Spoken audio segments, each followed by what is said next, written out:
Want to brew a Belgian Dubbel? Well, you've come to the right place. Today we're going to try to brew something new, and I'm even going to put a little bit of thought into my recipe. Why? Because there's a homebrew challenge and I want to get some independent feedback on my beer.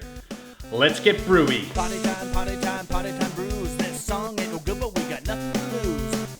So one of the biggest yearly annual homebrew competitions in Atlantic Canada is the Big Spruce Homebrew Challenge. 2022 was the 9th annual challenge, and the target of the challenge was the Belgian Dubbel. If you're interested in seeing how a beer is scored at a BJCP competition, stick around the end and I'll go over my results. This is my first crack at a Belgian Dubbel, so I needed to do a bit of research. Normally, I just search for a clone recipe and make a few adjustments. This time I went over a bunch of recipes and actually watched a bunch of videos on YouTube, just kind of going over the Belgian process or what ingredients would be typically in the Belgian style beer. I did plan on going kind of full legit and reading Brew Like a Monk by Stan Hieronymus, but I didn't really have the time. Started reading it, seemed alright, just didn't have the time, so I just brewed a beer based on a little bit of research there. My first YouTube resource for brewing the beer is David Heath, as he used to be a master brewer and he has a lot of great overviews of different style of recipes or style guidelines. I also had to check out Animated Homebrew's page because he has a great channel and loves Belgians. For the internet search, I pretty much just grabbed the first site that popped up when searching for a Dubbel, which was a craft beer and brewing website. I trust that one, and they gave a great overview. The recipes I found were typically about 5 or 6 different grains of fermentables, and most of them had the two kind of Belgian specific ones, which are Special B and a sort of candy sugar. And for the base malts, I usually something a bit more flavorful, like a Maris Otter or a Pilsner malt, and you want a hint of Munich or Cara Munich for color, and maybe some Carapils for the head retention. For the hops, the recommended ones I found were Styrian Goldings, Golden Promise, Saz, Tettnang, or even Hersbrucker, which I didn't really hear of before, but apparently it's kind of close to Hallertau. The consensus seemed to be to add a bittering addition at the start of the boil, and then around 10 or 20 minutes you want to add just a little bit more for the taste and aroma. Finally, for the yeast, I used the St. Remy Heavy Ale yeast, which was supplied by the competition, so that's what I went with. In the recipe builder, if you can't get a hold of that one, what you're looking for is something that gives off a little bit of fruity esters and maybe just a hint of spicy phenols, which is optional on it. And finally, that being said, here's what I went with. I went with 50% Maris Otter and 25% Pilsner as the base, and that would give a little deeper flavor than the standard pale malt. And then I got into the smaller mounts for a 12% Munich malt for a bit more flavor, and 5% Carapils just to give it a little more of that head retention. And finally, I went with the special ingredients given for a Belgian, which were the Special B malt at 4% and 4% of D90 candy syrup. And when you add this up, that should give a 10.64 for the original gravity, with about a 16 SRM for the color. And just a reminder, the candy syrup was added near the end of the boil. And for the hops, super straightforward. I used 40 grams of Tettnang at the start of the boil. The boil ended up being 90 minutes because the original gravity wasn't there when I was done the boil, so I just wanted to boil it off a little more. So the 40 grams ended up being 90 minutes. And at 20 minutes, I put in 20 more grams of Tettnang just to give it that aroma or flavor. The hop additions put it in the lower end of the bitterness scale for the Dubbel, clocking in somewhere around 17 IBUs. I believe 15 is the lowest and somewhere around 25 is the higher one. From there, I chilled it down and put it into a bucket. I had a better fermenter, but I forgot about it. And I had a clean bucket, so I was too excited, threw it in the bucket, and that's where we ended up. For the fermentation profile, started out at about 18 degrees, moved it to my laundry room where it heated up into the low 20s, then brought it down to a closet where it stayed at 18 degrees for the rest of the fermentation, which was about 2 weeks.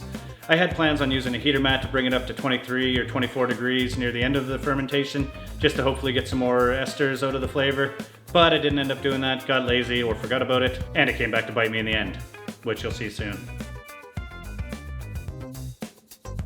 Okay, so here we go. We're gonna give the beer a try. I've already actually tried it a bunch, but figured I'd try it right now, sitting right next to one of the bottle conditioned ones. Most of the ones I drank have been from the keg, so let's give the bottle conditioned one a try. Hopefully it doesn't explode on me. Don't think it will, but. So, give it a crack, have a look at the bottom. Not that you need to look at the bottom, but it's not too yeasty. Maybe I didn't do too much carbonation there, but it pours nice, looks pretty clear. And let's see how that goes. So we take a look at them side by side. They come from the same batch and everything. Not really too much of a difference there. The carbonation looks like it's a little bit more full in the keg version. It has been sitting on 12 psi for a while there now, so it is fairly high carbonated. So let's go in for the whiff, see how she goes. Take a look at it. Again, like I said, looks nice and clear. Looks like a good carbonation level. Reasonable head, it's not really cascading too much, but it's sticking around in this one, not so much in the bottle conditioned one, but the keg condition smells all right. No hoppy aroma or anything. But I'm definitely on the bottle condition. I'm definitely getting a lot more fruity smells coming off of there. Still no hop aroma, but the keg condition or the bottle condition one does smell better. However, I may be cheating because this one's still a lot warmer than this one. This one was just poured. This one was just poured, but this one was a lot colder in the keg. This one I had just tried to get cold in the fridge and it didn't quite reach there. So I would say that the temperature is kind of hiding some of the flavors in this one, but let's go in for a sip.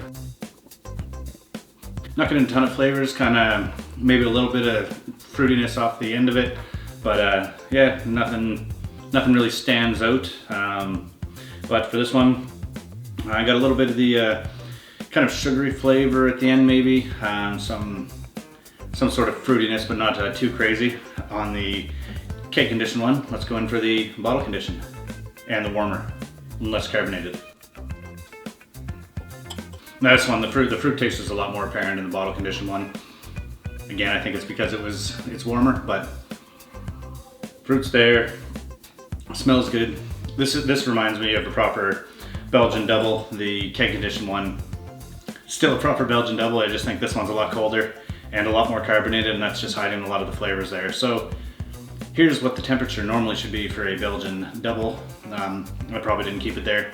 And again, they're pretty good. Yeah, I guess for commentary on these, the only thing that I'm not really getting is any sort of really fruity esters there, and that's probably to do with the fact I didn't ferment it warm enough. Before we go into the BJCP, yeah, that's cold. I'm gonna sit here for a second. Okay, we'll try the rest. Cold and carbonated, really good. It's actually one of the beers I'm kind of happier with that I've made. I think it's one of the better beers that I've made, and that's mostly because it's something different, and I know it at least kind of tastes like it's supposed to when I bought the Belgian, but yeah, that's good. And the other thing is, again, I'll talk about my friend down the street. When he had it, he said it tastes like a beer. So a nice plain beer, if you keep it good and cold and carbonated, it's a fantastic beer for your friends that just want the plain beers. If you let it warm up a bit, you get a little bit more of the real flavor out of it, and it's again still a great beer. I would have used a little bit more sugar in the bottles. I think for this size bottle here, which is maybe 330 milliliters or 12, I think it's right around 12 ounces, somewhere in that range. But I think I used 5 milliliters of, or 5 grams, no, 5 milliliters, maybe 1 teaspoon of dextrose or priming sugar. So I don't think it's quite enough. Maybe I would have used a little bit more on that. But for the pièce de résistance, how did I do in the competition? If you're still watching, you might be kind of interested. I was very happy with how I did in the competition. Overall, I guess I'll go over the beer score sheet, which I have right here. I can put it up, I'll put it up on screen so you can see a little better. Maybe I'll scooch over here.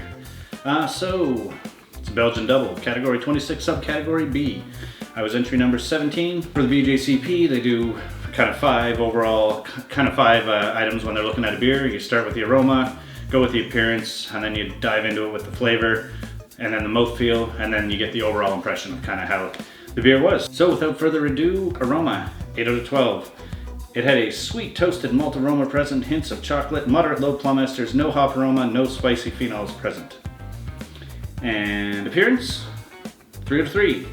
Dark amber with garnet hues. I had to look up what garnet hues were, or I just read the word wrong, but dark amber with garnet hues, from what I got, garnet is kind of a reddish hue, kind of a gemstony reddish or something. And I get that when you look at there, nice and clear. Creamy off-white head. That persists. It's not persisting a ton on this one, but this also was I didn't enter the bottle conditioned ones into the competition, so that kind of makes sense. And for flavor, we got a 15 out of 20.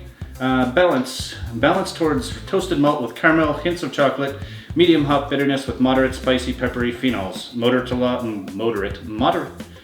to low fruit esters, finishes moderately dry, and a mild stale papery oxidation. Not quite what I was going for. I did bottle these using the Blickman beer gun, so I tried to keep the oxidation out of there, but I guess I just missed it or maybe did one crappy job, or maybe I forgot to purge it. But either way, I wouldn't have expected too much paper oxidation, but yeah, that's what I got on this one. And moving down, we got the mouthfeel. I got a 5 out of 5. Medium, full-bodied, medium high carbonation, low alcohol, warmth, and creamy. So happy with that one. So for overall impressions, we got an 8 out of 10. It's a great example of style, malt balanced, hitting the right flavors, though esters were slightly muted, maybe longer on the yeast, as the end result was marginally alcoholic and clean ferment. Yeah, that makes sense. Like I said, it would come to bite me in the ass.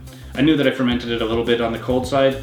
Next time, for sure, I will try to maybe keep it on the 23, or anyway, at least 20 degrees, and then near the end of the ferment, bring it up to 23 and keep it a little bit longer on the yeast. So overall, yeah, happy with this one. The other two score sheets were within 1 or 2 points, so they were all really consistent, and I really thank the people at Big Spruce for putting on the competition, and all the judges and everybody that volunteered their time, because without that, we don't have these fun sheets, and now I can actually try to make the same brew and improve upon it.